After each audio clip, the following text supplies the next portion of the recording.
Alright my friends, Brian here with VetSource, back in the garage today while we weather some intermittent rain all day, which is kind of making it hard for us to get anything done on the outside. So the good news is, though, the silver lining is I get to dedicate some time to Thor, the 427 Corvette here.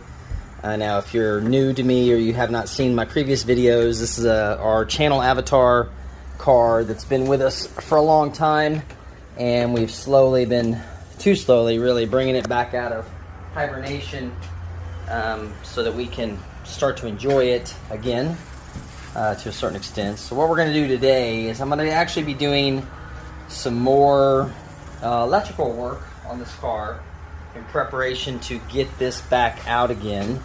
And curious thing about this car is that I'm trying to look for a good spot to put my materials here, guys, is that it's always had an issue. It's kind of a nagging issue that frankly quite a few mid-years end up having if you've dealt with mid-year Corvettes or you're familiar with them. Now mid-years being 63 through 67 Corvettes, and I don't think it's entirely restricted to Corvettes. I think a lot of it has to do with the way the electrical system is designed on these cars.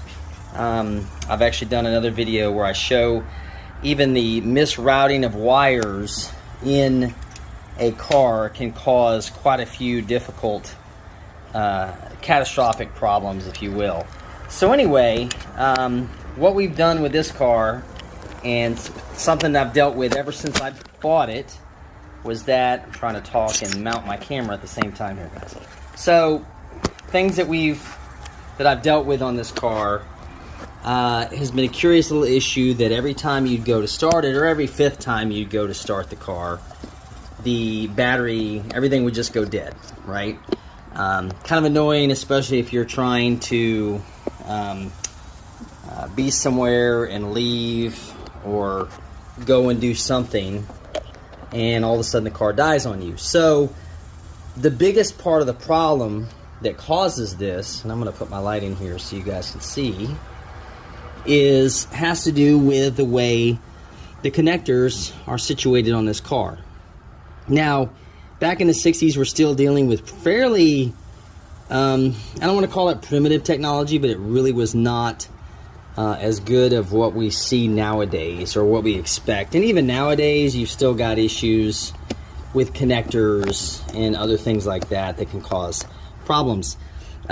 But these actually, from this era, and GM used this on a lot of their cars, they're called twin lock connectors, okay? So I've got one here. It's actually taken apart.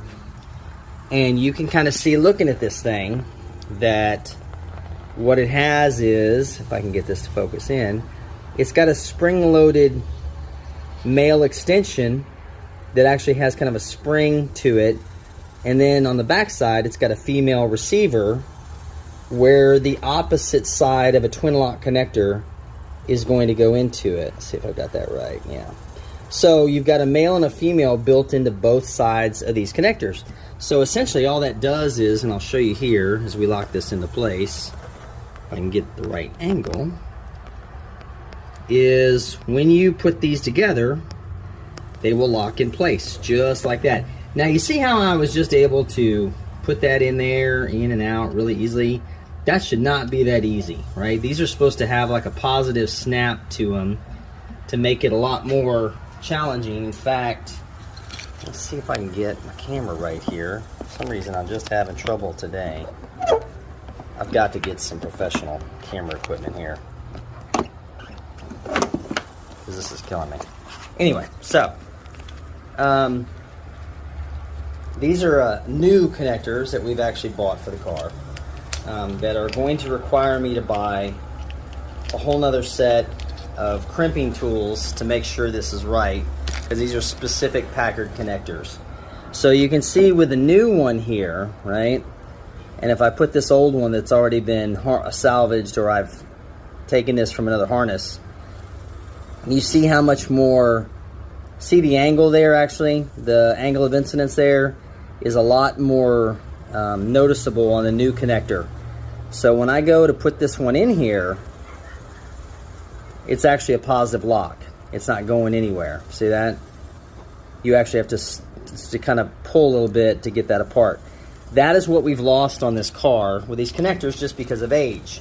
Now, what also happened, because the car is old and because this just finally wore out the positive locking capabilities of it, you might be able to see here, this is my original bulkhead connector right here. Do I have the right one? I think I do. Let's see, is this the one that's walled? Yes. So this is our main power feed wire right here in this corner, this one here, and you can kind of see where it's burnt.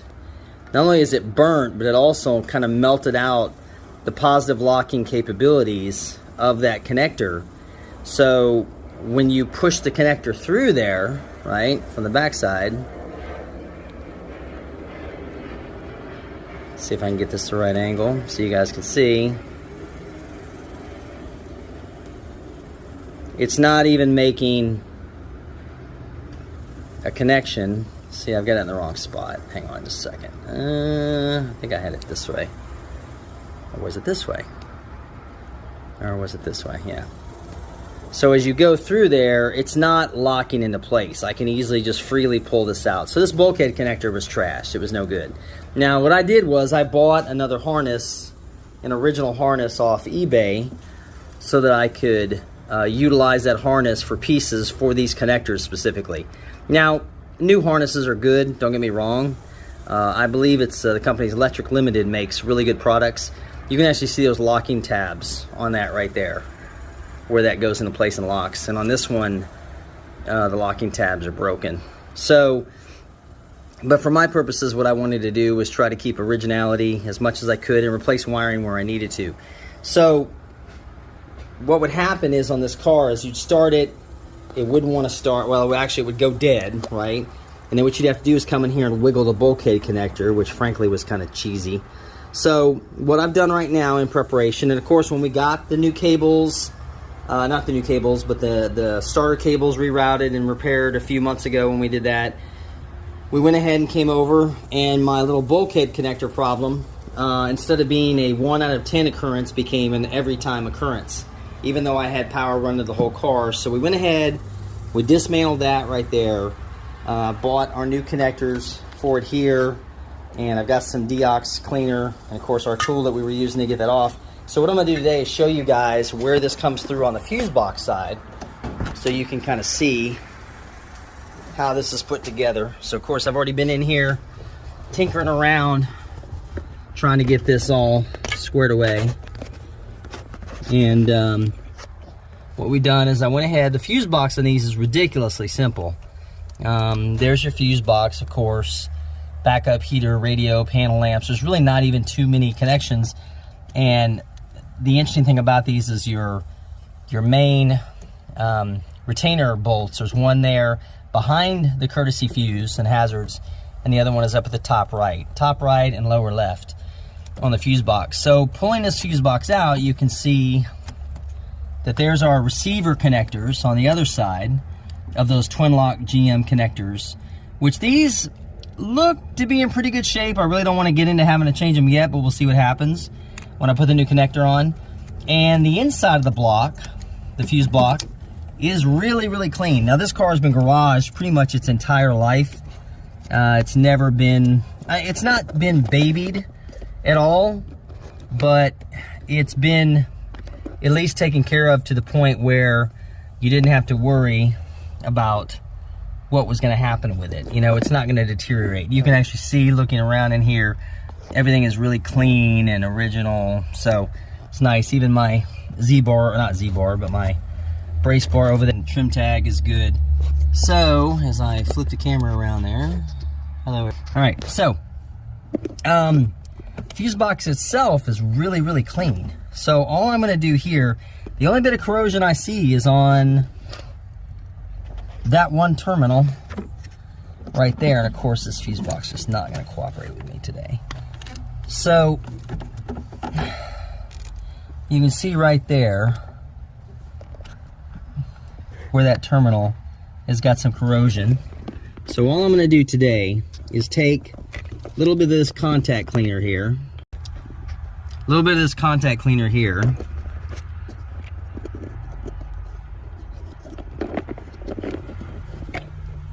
And we're going to spray it.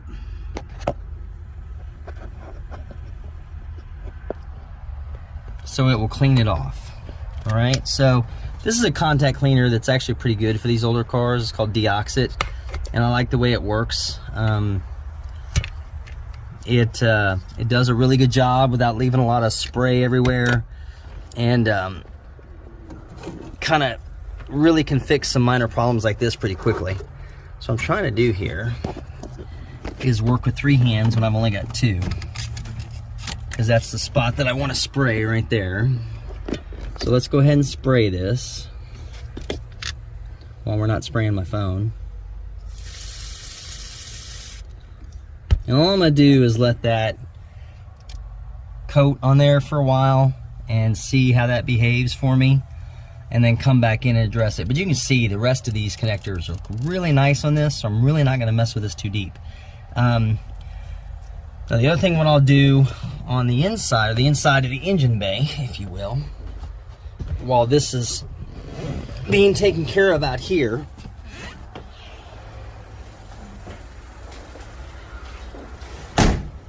is we will go ahead and we're going to have to cut every one of these wires back off this harness, and they really don't give me a whole lot of room to work with here.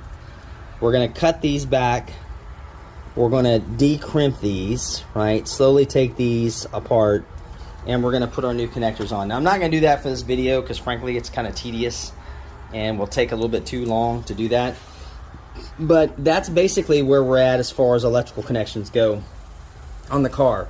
So after I finish this project over the weekend, next step, we're going to go ahead and put 2 new battery cables on it. We're going to throw a new battery in it, and slowly get ourselves back to the crank portion. I've already turned the motor over by hand again because I have not started it in several years. Everything's fine, and again, it's been kept in the garage, so there's really not too many difficulties with it. So that's pretty much it for today. Like I said, I can't really do this on camera just because these require not only a special tool, but I'm probably going to go ahead and solder those in once I get those done to make sure I get a good positive connection on them. So I'm going to wrap things up for today. I'll be working on this weekend, and I will be back next week with some more stuff. We've got a few requests for a video on some window adjustment on the C4. We're going to go ahead and take care of that. I've got to do a heater core video that I've been promising for months and months and months. We're going to take care of that. But we're going to jump in this really full-spirited because I really want to get this thing back on, at least rolling out of the garage here within the next couple months. So stick with me. You know, if you are new to me, you haven't subscribed, and you want to make sure you keep up with what I'm doing, you know, go ahead and subscribe. That way you can get the notifications on it. And from other than that, though, I will talk to you guys later. Thanks, everybody, for watching, okay?